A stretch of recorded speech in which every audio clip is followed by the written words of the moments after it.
Hello everyone, welcome to Painting Crafty. Well, it's almost Thanksgiving, getting close to being Christmas, so I thought it would be a great time to introduce a Christmas card. This one has a rustic little barn on it and some beautiful little snowflakes in the background. I'm going to show you how you can layer your reds to create this rustic look and then use some acrylic ink to create these beautiful little snow patterns. But before I get started, I wanted to say if you enjoy whimsical art style and arts and crafts, you're in the right place, and I upload videos weekly, so make sure you subscribe, like, leave a comment. Let me know what you think about creating whimsical style art. Well, let's get started. I can't wait to show you how to begin this painting. To start off, to mention some of the materials I used to create this painting is I used the Canson brand watercolor paper, 140 pound weight watercolor paper. It's pretty easy to find at any of your like Michael's, someplace like that. And I do have a sketchbook membership, so if drawing's not your thing, but you'd still like to paint along, I do have the tracers. This time my membership will also be getting a round version. I'll do the drawing, then you trace and paint. It works great that way. This little round version would look so cute inside of an embroidery hoop and made into an ornament. I think that would be darling. This is going to make a super cute card. As well as the tracers, they'll get reference photos for how I painted mine, so they have something to go by. And they'll also receive this color chart for an idea of the colors I use, but always you can use whatever colors you might have. The paint I'm using is the Paul Rubens paint, but I always say spend a little bit more money on your paper and just use whatever paints you might have. But this color chart will give you an idea of what I used, and you can use it to mix your own colors as well. Well, that's the beginning stages, so let's move on in to the painting. I taped my piece down using some Scotch Magic tape first. Always put it on your clothes before you put it on your paper, less chance of it pulling up. The eraser I used after I traced mine on a light box was the kneaded eraser to lighten my pencil marks. Now, if you need to completely erase pencil marks, that's when you're going to use your polymer eraser. I usually do my writing first because I can never quite copy it just right, and I always need to erase pencil marks, and once the pencil marks are underneath the watercolor, you can't erase them. So I usually do the wording, especially in a micron pen, let it dry, and then go ahead and do my watercolor over the top. The first step I'm going to do is I'm going to be putting the burnt sienna color underneath. I'm going to make sure I go around any areas I don't want the paint in. I want to make sure I leave enough white area around that greenery that swags across the front of my barn. If I put my brown and red in that area, my greens are just going to be very flat. So to get the greens to look a bright shade of green, I need to make sure I'm leaving those white, and the way that I can leave them white is when I'm brushing in my water is to go around that. Wherever the water is, that's where your paint will flow, but if the paper is dry in those areas, that color has less of a chance of going into those areas. Now I'm starting out with this burnt sienna color to add a shade of brown underneath first to get that more of that rustic barn look, and I'm pretty much putting it on the same direction of what the wood is going. So on that front piece I'm going up and down. I do have to go across a little bit underneath those small areas where the swags are, but then up above on the gable end of the barn, I'm putting my color, trying to go across with that. You need to make sure that you're going around your wreath. I forget to do the center part of my wreath, but I do remember to do it at the very end, and I add just a tiny bit of red into the whole of the wreath. But mostly on this step, you're just looking to brush in your brown and get that area started by adding that underneath rusty look.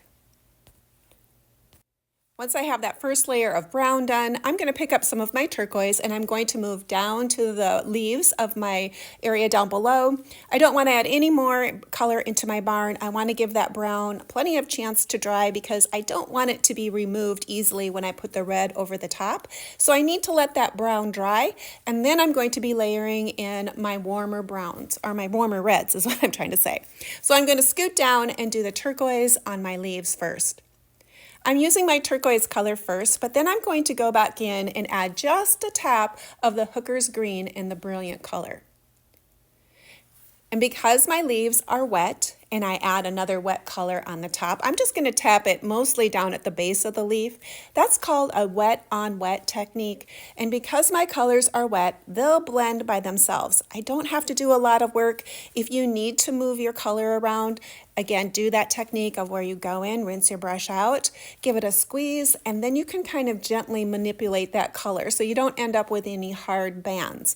But because there's usually a good amount of paint there and it's wet, my colors should naturally blend together and create those really pretty watercolor blends where it goes from one color to the next. You don't get a lot of control on it. It's going to do its own thing, but that's part of the fun of watercolor.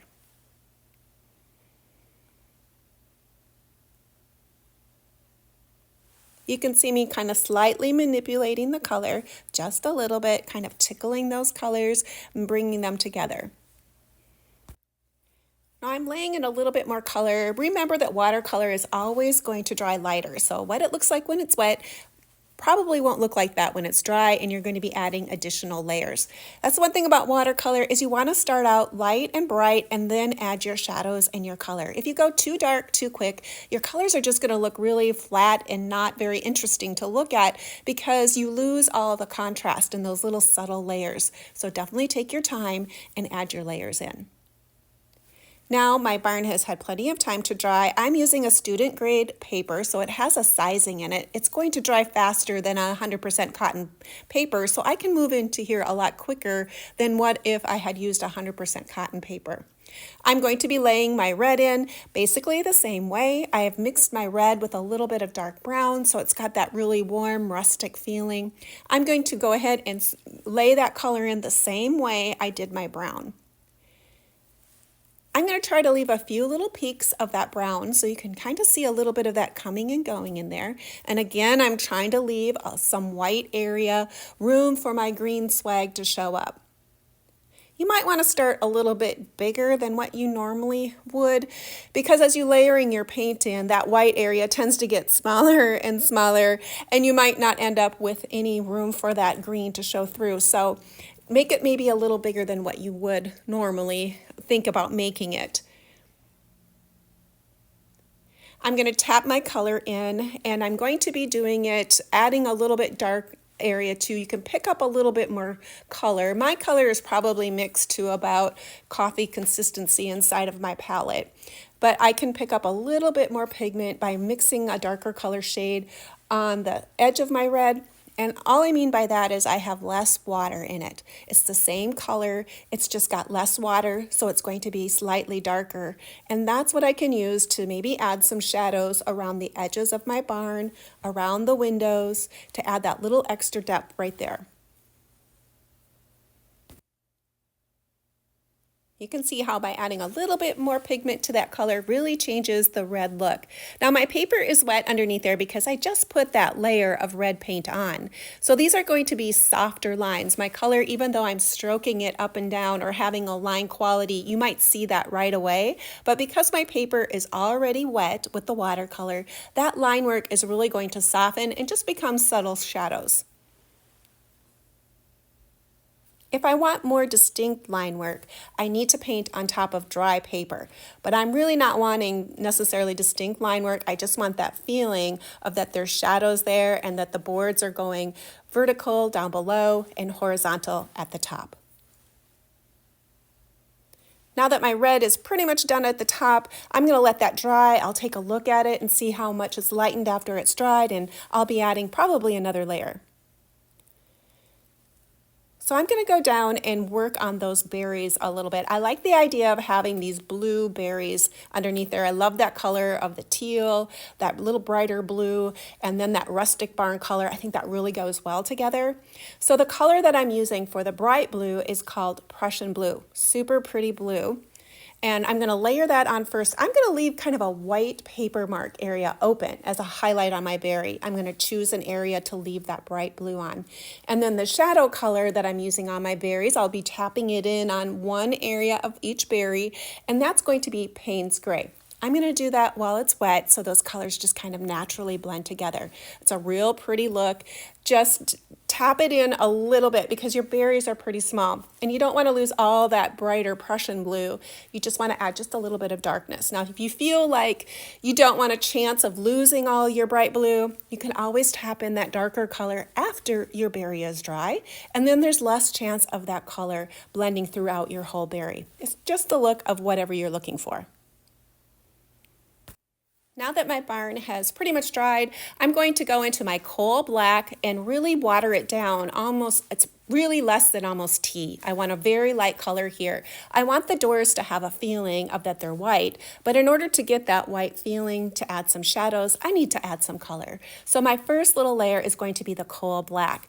I'll be coming back over the top again of these doors in those shadow areas and adding just a little bit more of the burnt brown color over top of my grayish shadows. So I'm going to do a cool shadow first and then add a little warmer shadow on the top. It's going to look great. Make sure you're leaving plenty of the white paper area still showing because you still want some of that bright white, but you also want to lay in a few shadows on the doors of this barn.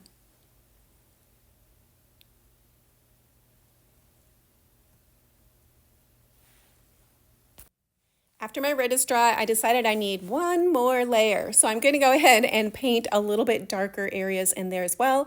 I'm still trying to leave some of the peaks of the original colors showing if I can. I want that layered look of not being just an opaque barn, but having that really interesting watercolor look by being able to see some of those translucent layers. So I'm kind of being aware of where I'm actually putting all this dark paint and trying to take extra care not to cover up any of those or some of the areas underneath, but allow some of those underneath layers to pop through. Hopefully that makes sense. I'm going to mix up a little bit of that darker brown color and I'm going to make it about milk consistency. I want to be able to have a lot of control. I'm going to be using the tip of my brush and just painting in the little sticks. I do end up adding a few more than what I have drawn on my tracer because it's a last minute decision. I decided I think I want to add a few more smaller greens in that'll just be tapped in. So by adding a few more sticks inside of there, I can add a few more greenery and it kind of just fills in my painting a little bit more. After giving my painting a little bit more time to dry, I went in with some of that warmer brown color, watered it down exactly to about the consistency that I had laid the gray in. And this is when I'm going to be adding the warm shadows over top of my cool shadows. So I'm looking for both.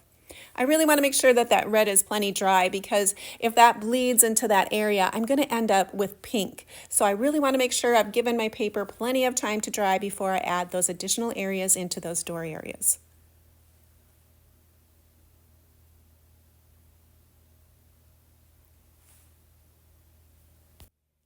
The next area I'm going to work in is some of the greenery for that wreath. I've mixed up some of the hooker's green and I've got it to about milk consistency.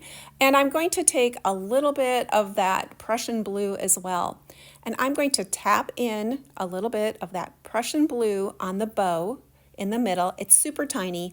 Use whatever brush that you feel more confident. And actually, if you feel more confident doing it in like a gel pen or a marker at the end, you could do that too. I'm just brushing it in with my paintbrush ever so carefully. I'm going to take some of that hooker's green now, and it's mixed to probably about cream consistency. And I'm going to be tapping that in to the greenery that is swagging above the barn. I'm using the tip of my brush and then just tapping here and there. I'm building it a little slow so I don't get too much color too quickly, but you're going to notice where the red is underneath the green, it's a lot darker. And where that white paper is, that green is a lot brighter. I kind of wished I would have left a bigger area of the white, but in the end it looks great. I'm making sure I put just that little bit of peak of red where my swag points up to have that continuance of the building there. I did forget to do it on the round wreath, but I go back at the end and add it. I'm just tapping in the color and letting it mix on its own. It's not a lot of water. If you find that your color is too dense and it's just too dark, you can always pick up just a clean bit of water and tap that in. I decided to pick up a little bit of the turquoise color as well and tap it into that area. I thought it would be a nice way to bring some of that turquoise color from down below for those leaves and bring that up into the greenery on the barn. I'm going to be doing the trim work in a light shade of teal, so it's all going to tie together and look so pretty in the end. I needed to add some sort of shingle or ridge edge around my barn, so I took the colors, the burnt sienna, mixed them up to about milk consistency, a lot of pigment in there. I wanted a lot of control over this color because I didn't want it to become really blended out, so I want more pigment and less water, and just loading my tip of my brush and skating it along the hip line of the roof. I think that's what they call it. I'm not for sure. The barn top of the roof. Now it's time to add that pretty teal trim around my doors. I took some of the hooker green first, watered it down to about tea consistency, pretty light, and I brushed that over the wood trim part of my barn. And after I have the green on there, I brushed in about equally tea consistency of my teal color. And that created a very pretty teal kind of color. I didn't want it to be super, super strong, wanted a little bit more subtle, but it turned out great, and I love the end look of having the teal trim on the barn.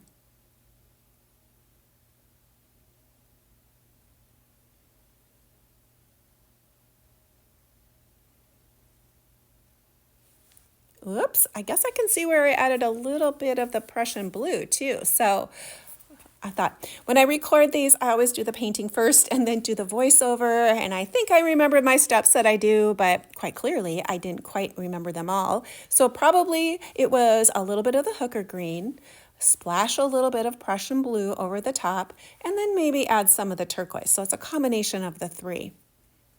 You can mix whatever you like if you like the blue trim. Once my trim has had a little bit of time to dry, I mix up some of the brown and a little bit of the coal black and thin it down to about tea to coffee consistency. I'm going to use this color to create the hinges and the handles on the barn. I'm also going to water this color down even a little bit more, and I'm going to be hand painting the crossbars on the top door of my barn and on the big doors. I want this color to be really subtle. I decided not to use my micron pen on there. I wanted to have more of a brown feeling in the end and less of a black feeling.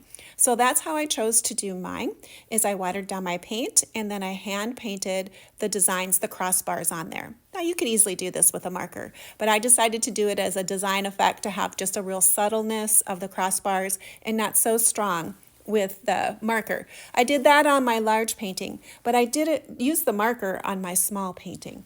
And it worked both ways. I just thought on my bigger one, I wanted to use a softer color. Now that we have the majority of the barn done and my greenery down below, I'm going to lay in a little bit of snow at the bottom. I'm going to be painting in this color horizontally. I used a little bit of the Prussian blue and some of my Payne's gray. I'm going to create just the tiniest little path look in the front of the door. So I'm brushing that light blue underneath there, that pretty blue that I had used in my berries. I'm going to use that for my snow idea. Now for the night sky, I'm going to be starting out with my Prussian blue. It's mixed to about coffee consistency. I'm going to be brushing the Prussian blue pretty much everywhere, all the way down to the bottom of my barn. And then I'm going to be laying in a little bit of the Payne's gray over the top. I want this to have a nice, dark, rich night sky look. And those colors work really well to create that night sky. Because this is such a small painting, I can pretty much do the whole background without adding water first. If you felt you wanted a little bit more help by not having any dry lines, you could always paint a layer of water, clear water, on your background first, and then add your color on. That'll just help create a little bit softer background. But I wanted to be able to use some of the ink on the top here, so I wanted my paint to still be wet before I sprinkle in my white ink. When I put that darker Payne's gray on, I was kind of concentrating it on the edges, a little bit of the water. You can always add a little bit more water if you would like to. This is the white ink I'm using. I'll have some of the links down inside of my description box for some of the supplies that I'm using if you would like to check them out and purchase them for yourself. Now the ink I'm using straight out of the bottle. I'm going to just dip my brush into my ink, and this is the point where you really do want to have your paper wet in the background, because when that ink hits the wet, it's going to create these amazing starish kind of patterns. Where the paper is dry, and I do splash a little bit on the dry area, that's going to stay more of just a round dot. But wherever the area is wet, it's going to just kind of create these beautiful star patterns. I'll bring it a little closer so you can see what I'm talking about. There's some unique properties about using the acrylic ink as well. When you do splash that over that wet area and it creates those beautiful marks, it's going to be affecting that ink work underneath where I wrote my letters. It's going to soften it a lot, and so I'm going to have to retrace my letters. But by already doing them and the pen work, I'm going to be able to see them easily through the ink splashes. It's still well worth using the ink. I love the way it creates those very much star bursts of color. This is where I'm going to be adding a few little different types of leaves. I'm just using little tap leaves on my branches, my extra ones that I put in there, just to fill up my space a little bit. These are just very simple. I use one of the hooker green color. You could tap a little bit of turquoise in there too if you would like.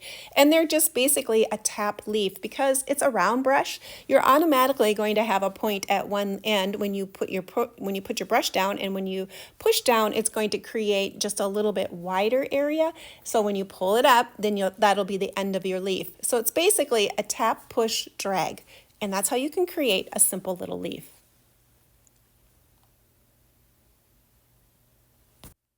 Now you need to let your painting completely dry with that ink on there, the watercolor being wet. You need to all dry before you can add any of your additional ink work on. I'm just doing an irregular kind of sketch pattern. For those who are in my sketchbook membership, you can take a closer look at the image to see how I do mine. But I like very irregular line work and have more of a hand sketch quality. So my lines aren't necessarily just copying around like a color book style, which looks fine too, but I like more irregular lines. I could perhaps double up. I'll do a little bit of scribbly bits inside of there. But I'm going to be mostly using just my Micron pen. I believe I use a 03 up to a 05 to be able to do the line work.